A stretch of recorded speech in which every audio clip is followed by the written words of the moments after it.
I'm Alyssa Berman, the Senior Bereavement Services Counselor at Lifebanc, and I also manage the Bereavement Services program here. Today we're going to take some time to introduce the 2020 Shadow Boxes, but before we do, I would like to thank the families of Anna Lee Barker, Jim Trafficant, John Stranero, Matthew Young, Zachary St. Jean, Adam Shea, Melvin Burney, and Ryan Clopton Zimler and his mom, Roberta. I want to thank you so much for sharing your loved one's story and the legacy of donation for the past 2 years. Normally, these families would be honored with our current Shadow Box families. However, I met with them privately and gave them their Shadow Boxes that they can enjoy in their homes. So before we introduce the current Shadow Boxes for 2020, I want to explain how these families are chosen. A year before the boxes are installed, I put out a request to Lifebanc staff for stories that reflect our donor service area, different kinds of donation, diversity, age, and educational impact. These stories are then chosen by a subcommittee of our Donor Family Council on a blind read, in that they don't have any names, just the story. Then they are chosen based on the criteria just mentioned, and we have a consensus, and then those are the stories that are chosen. So I would like to introduce to you the Shadow Box honorees for 2020.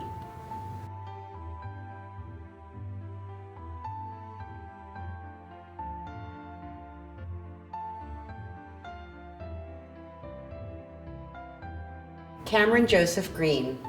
Cameron Green was a joyful and special boy who stood out from the crowd, literally.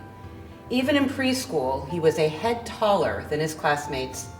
His warmth and enthusiasm set him apart from others. "You're the best," Cam would declare to his loved ones. This vivacious boy was always up for an adventure, and his parents remember the countless visits they paid to the zoo, the swim club, and Cedar Point. Cam used to tell his parents that he wanted to be 5 forever, and it was on his 5th birthday that he became ill. Moved by their child's loving heart, one-of-a-kind personality, and zest for life, parents Bill and Karen knew that donation was the right choice for their son following his death. Cameron donated both kidneys to adults, while his heart saved the life of a 5-year-old boy, and his liver saved the life of a 12-year-old boy.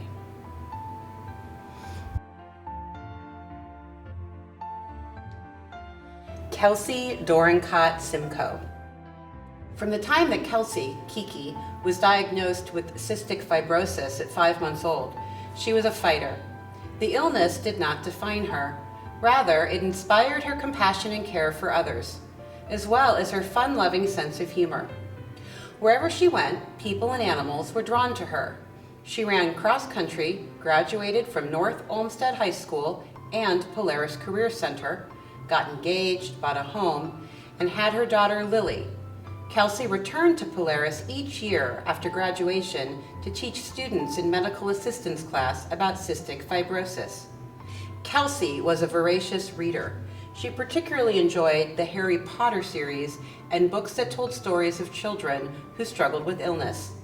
She had a passion for the musical Phantom of the Opera, so much so that her family played the music at her funeral. In talking with the palliative care team at her second home, Rainbow 7, Kelsey said, "I'm so afraid that I'll be forgotten when I'm gone." She feared that she wouldn't leave a legacy. Without a doubt, her greatest legacy is her daughter, Lily. Kelsey had hoped to one day donate her organs and tissues for transplantation and cystic fibrosis research. However, upon her death, parents Sandy and Jim learned she could only do one.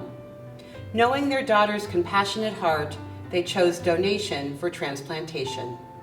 In the end, Kelsey donated both corneas, one going to a 28-year-old man in Washington, D.C., and her heart valves, one which helped heal a little girl in Delaware.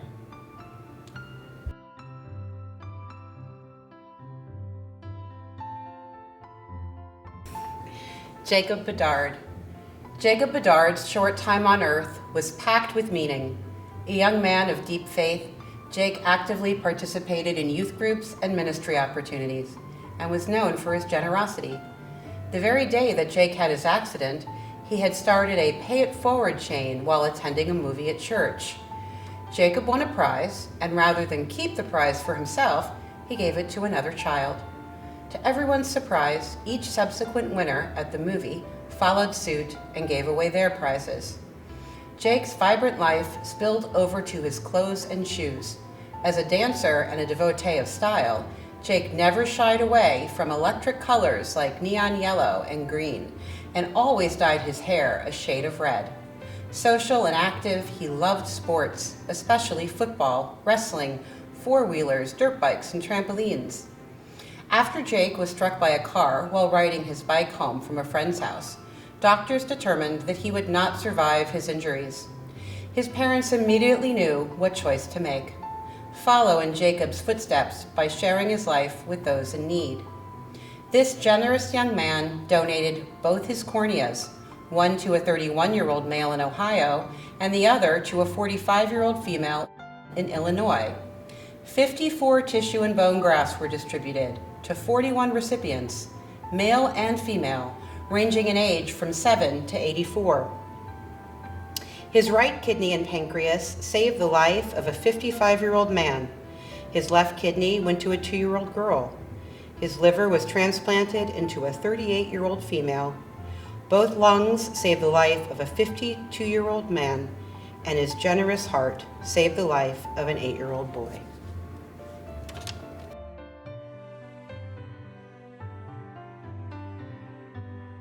Glory Faye Vinci. Chuck and Rose Vinci, along with their son Bodie, were anticipating the arrival of their newest family member when they received devastating news at the 16-week ultrasound.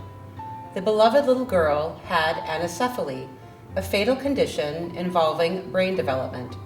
Reeling from this information, the family sought spiritual guidance and ultimately came to peace with the diagnosis and chose to carry their baby to term. During the pregnancy, they learned that she might be a possible organ donor. On March 14, 2017, Glory Faye Vinci took her first and last breaths and became Fairview Hospital's first neonatal organ donor. Lifebanc removed her pancreas, tissue, and blood, which are being used in research on type 1 diabetes, IPS-specific diseases, and anencephaly. From Rose's perspective, getting to keep Glory would have been just one of many miracles.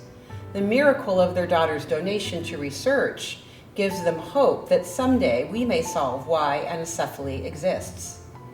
Although their time with Glory was far too short, the Vinci family celebrates the incredible legacy of their little one and the opportunity they had to save and heal the lives of others. Rose feels that Glory taught the family what true joy and peace are, that heaven is for real, and what the journey of the soul looks like.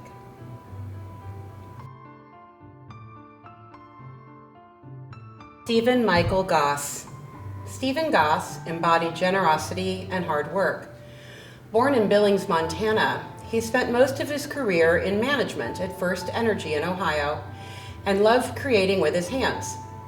He built a 9-acre alpaca farm, lands and alpacas, from the ground up, while restoring a 100-year-old farmhouse with his wife Roxanne.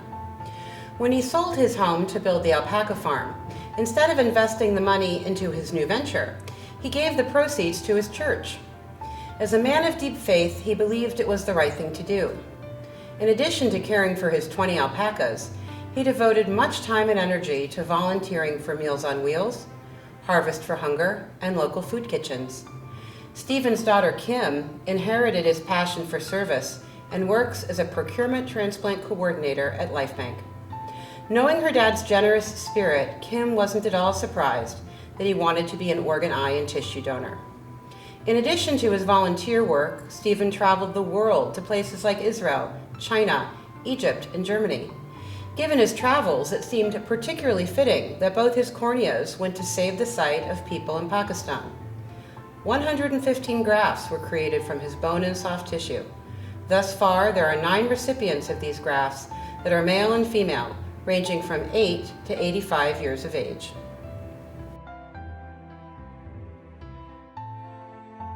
Adria Schneider.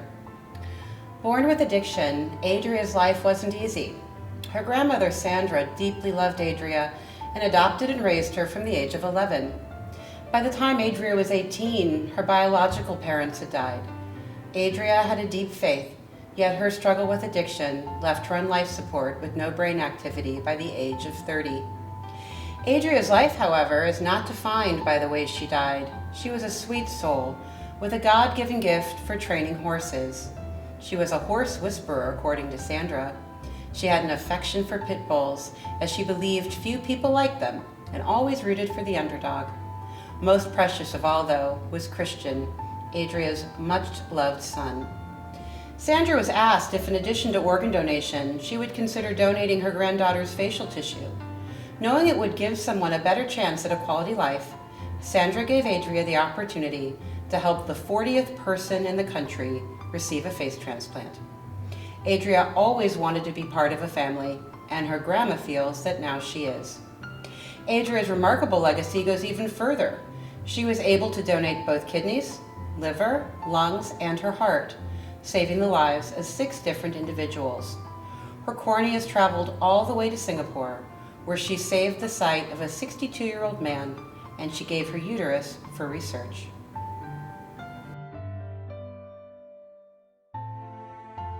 Jordan Dawes. With a passion for holistic healing, writing, poetry, singing, and understanding the universe, Jordan felt deeply connected to nature. She was most at peace under the moon and stars, and the water soothed her soul. This girl was a fighter. Even on the days she lost her battle with drug addiction, Jordan overdosed the very evening she enrolled in a new treatment center. Thankfully, this sweet, funny, and kind young woman's life is not defined by the moment of her death, but by her legacy of saving the lives of others. Jordan did not have a driver's license, but she was clear with her mom that in the event of a tragedy, she wanted to be a donor. Though her family prayed for a miracle, they knew she was a free spirit who thought of others even when she was struggling. It seemed fitting that she was able to donate her kidney, heart, pancreas, and liver to 4 people. Her spirit shines on in each recipient who lives with gratitude and joy because of her selfless gifts.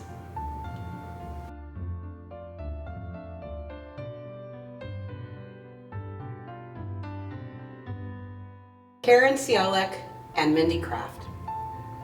A busy mom of 4 who recently moved to the area, Karen had her hands full and was grateful to make a new friend, her terrific neighbor, Mindy.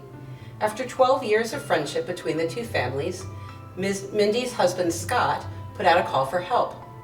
Mindy was diagnosed with primary sclerosing cholangitis and bile duct cancer and needed a liver transplant.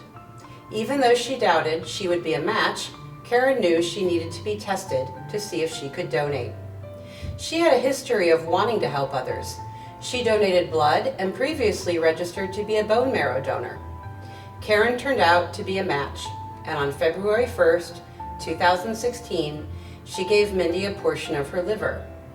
In addition to the liver transplant, Mindy received donated veins and bile ducts from deceased donors, which enabled her new liver to function successfully.